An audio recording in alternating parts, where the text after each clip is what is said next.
इतनी जल्दी जल्दी का सफ़र भी बहुत ही कम लोग करते होंगे जैसा कि हमारा था। बहुत ही शॉर्ट सा ट्रिप था, लाहौर टू इस्लामाबाद। और रास्ते के व्यूज़ हैं, कुछ फैसल मोअर्स हैं, हम गए थे तो हमारी बस के हैं, कुछ इसी टाइप के बस वो हैं। वहाँ पर भी वॉइस ओवर मैं नहीं करूँगी, ओरिजिनल ही हैं जो आवाज़ें बाहर की अंदर की जो भी हैं वो आपको सुनवाते हैं। तो आ जाए, चलते हैं जी इस्लामाबाद। Follow me.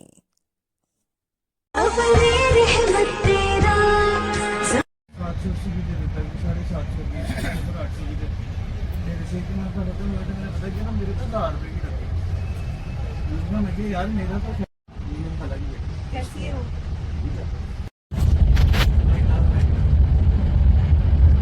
शुरू दिन से मैंने उतना ही काम किया है और ना ही मैंने कि बिजनेस क्लास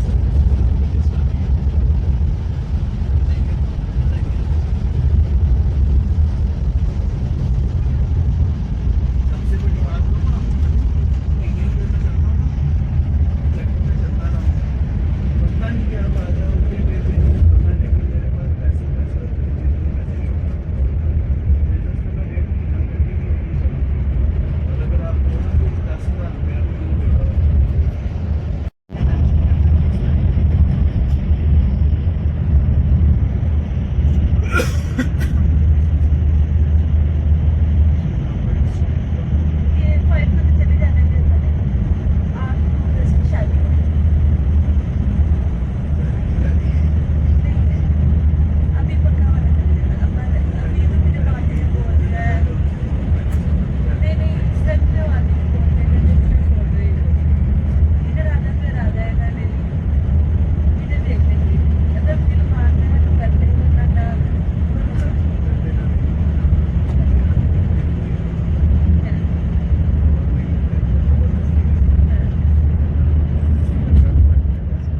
ਮੀਆਂ ਦਾ ਦਾਲ ਹੀ ਬਦਲਦਾ ਆਪ ਕਹਿੰਦੀ ਲੁਧਿਆਣਾ ਮੈਨੂੰ ਲੁਧਿਆਣਾ ਨਾ ਵਗਰਾ ਬੰਦਾ ਮਿਲਿਆ ਮੇਰੇ ਵਗਰਾ ਹੁੰਦਾ ਨਾ ਮੇਰੇ 2-3 ਨਹੀਂ ਤਾਂ ਰਹਿ ਸਕਦੀ